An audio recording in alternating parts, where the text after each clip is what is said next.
In the heart of Africa, between 1967 and 1970, a young nation stood at the edge of chaos. What began as political unrest spiraled into one of the most devastating civil wars the continent had ever seen.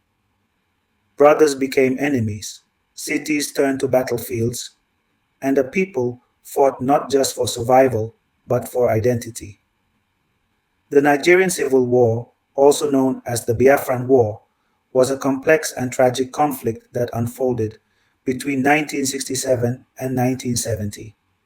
This narrative aims to provide a detailed account of the events, decisions, and personalities that shaped this tumultuous period in Nigerian history.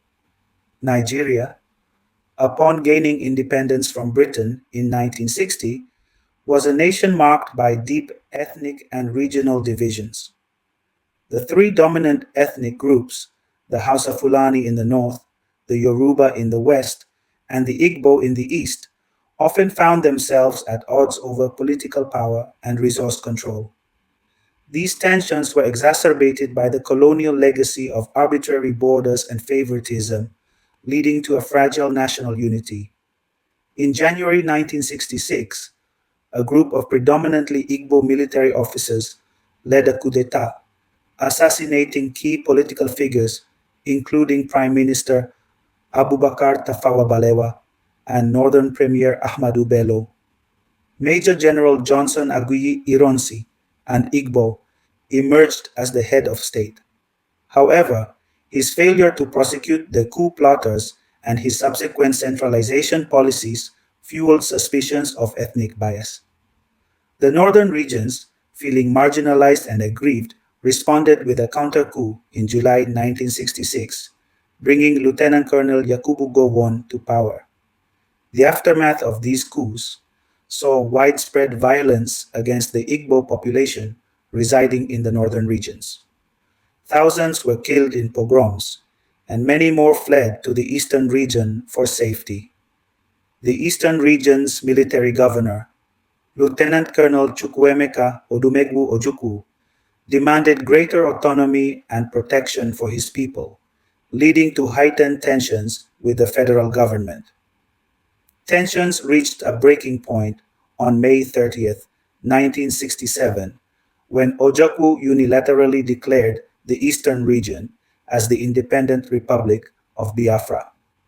This declaration was met with condemnation from the federal government and set the stage for a full-scale conflict. The federal government, under Gowon's leadership, initiated military action to quell the secession. On July 6, 1967, federal troops advanced into Biafran territory, marking the official start of the war. The initial strategy aimed for a quick resolution, but the conflict soon devolved into a protracted and brutal war.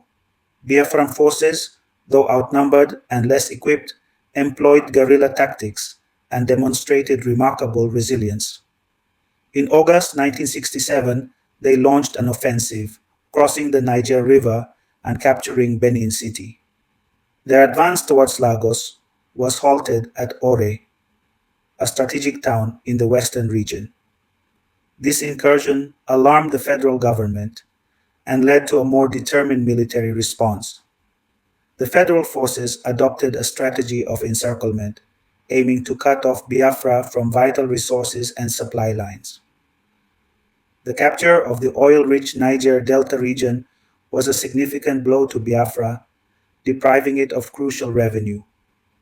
Additionally, a naval blockade was imposed, leading to severe shortages of food and medical supplies within Biafran territory. The blockade and ongoing conflict resulted in a catastrophic humanitarian crisis. Images of malnourished children with distended bellies became emblematic of the suffering.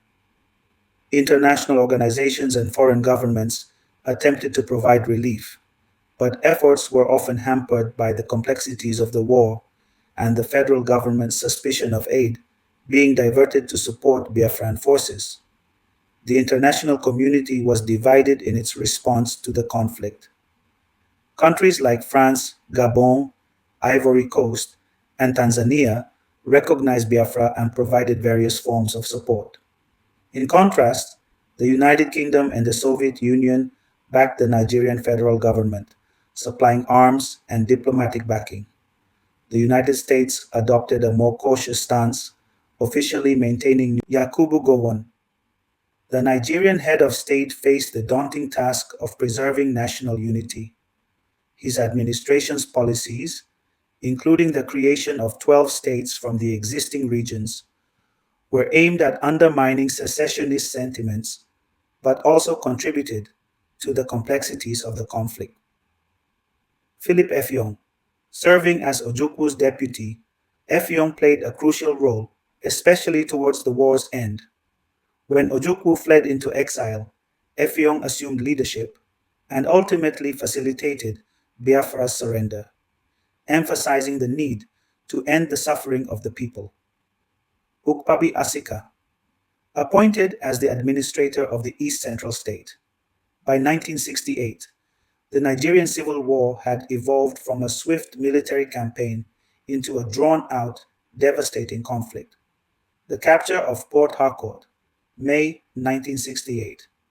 This was a critical blow to Biafra. The city had been a major seaport for receiving foreign aid and arms. With Port Harcourt under federal control, Biafra lost its main access to the sea, worsening the blockade. The fall of Aba, Owerri, and Umuahia. These towns were central to Biafra's administration and supply chains. Umuahia served as the Biafran capital for much of the war. As federal troops closed in, Biafra relocated its capital multiple times to evade encirclement. The federal military launched coordinated offensives. One of the most notable was Operation Tailwind, which aimed to rapidly bring an end to the war by capturing key towns and breaking Biafran resistance. Another was Operation OAU, One Nigeria, Armed Unity, targeting the final strongholds of the Biafran resistance. These operations were characterized by heavy artillery shelling, air raids, and coordinated ground assaults, often overwhelming Biafran defenses. Despite being vastly outgunned and surrounded, Biafran scientists and engineers created a remarkable wartime technological hub, nicknamed Biafra Research and Production RAP. They produced makeshift weapons, armored vehicles, and even refined fuel locally. Biafra also maintained a small but daring air force led by foreign mercenaries like Carl Gustav von Rosen, a Swedish pilot who flew missions using small aircrafts he called Biafran babies to attack federal airfields. Perhaps the most tragic aspect of the war was the famine and mass starvation that struck Biafra. The Nigerian government enforced a strict land, sea, and air blockade of Biafra, aimed at cutting off military supplies, but it also choked off food, medicine, and humanitarian relief. Though controversial, many historians argue that starvation was used deliberately to force Biafra into surrender. The blockade, combined with the loss of agricultural areas and supply lines, created a dire famine. Between 1 to 2 million people, mostly children, are estimated to have died of starvation and disease. Shocking images of skeletal children with distended bellies circulated in international media, sparking a massive humanitarian response. Organizations like the Red Cross, Caritas, and Médecins Sans Frontières, Doctors Without Borders, tried to send aid, often facing resistance from the federal government. In many cases, food and medicine had to be airdropped at night from high altitudes to avoid Nigerian anti aircraft fire. The Biafran War didn't happen in isolation. It played out during the Cold War and involved foreign interests. Britain. As Nigeria's former colonial master and a key oil partner, the UK supported the federal government militarily and diplomatically. Soviet Union backed Nigeria with weapons, viewing the federal side as a bulwark against Western influence in Africa. France provided covert support to Biafra, partly to counter British influence and for access to oil in Biafran controlled areas. Israel and Portugal also covertly assisted Biafra with arms and logistics. By late 1969, Biafra was reduced to a tiny enclave in southeastern Nigeria. Ojukwu, realizing that defeat was imminent and hoping to spare his people further suffering, secretly fled to Ivory Coast on January 9, 1970, where President Felix Houphouët-Boigny granted him asylum. On January 15, 1970, Biafran military leader Major General Philip Effiong announced Biafra's surrender and declared an end to hostilities. He met with General Gowon and federal officers in Lagos and officially handed over Biafran authority. General Yakubu Gowon declared the war over and launched a policy of reconciliation, reconstruction, and rehabilitation.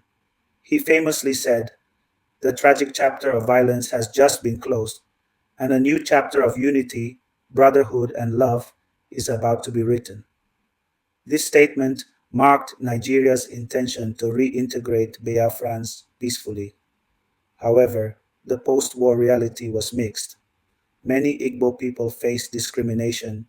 Their properties were seized under the abandoned property policy, and their savings were reduced to a flat £20, regardless of previous balances. The Nigerian Civil War left deep scars. Over 2 million lives were lost, mostly civilians. Ethnic tensions and mistrust persisted. The war reshaped Nigeria's political landscape, entrenching military rule until 1999. The Igbo people still remember the Biafran cause with a mix of pride, trauma, and unresolved questions. Today, secessionist sentiments still simmer, especially in the southeast. Movements like IPOB, Indigenous People of Biafra, have reignited calls for Biafran independence, underscoring the enduring relevance of the war's legacy. The Nigerian Civil War may have ended in 1970, but its echoes still rumble through the heart of the nation.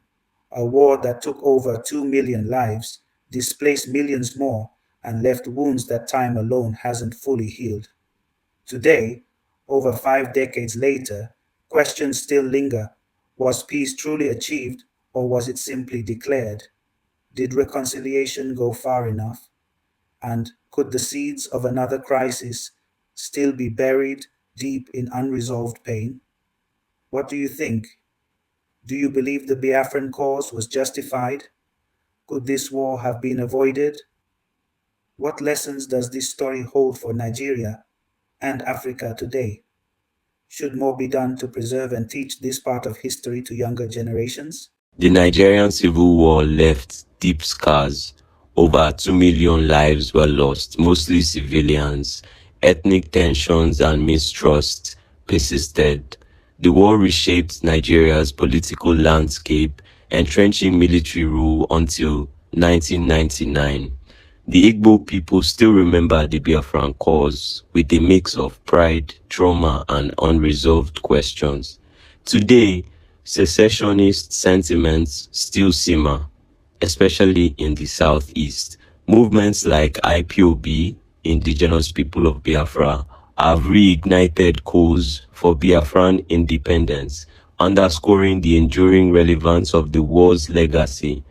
The Nigerian Civil War may have ended in 1970, but its echoes still rumble through the heart of the nation. A war that took over 2 million lives, displaced millions more, and left wounds that time alone hasn't fully healed. Today, over 5 decades later, questions still linger. Was peace truly achieved?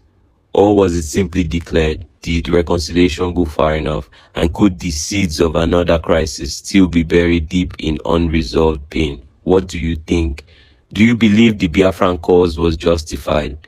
Could this war have been avoided? What lessons does this story hold for Nigeria and Africa today?